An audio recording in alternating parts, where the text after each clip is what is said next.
my favorite sport is wrestling because I like how fast-paced it is.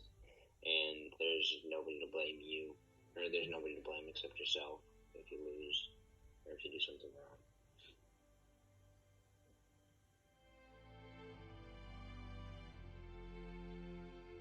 Reliance, higher self-esteem, more self-confidence, a lot more witty, more fast on my feet, and more conditioned for other things, and discipline.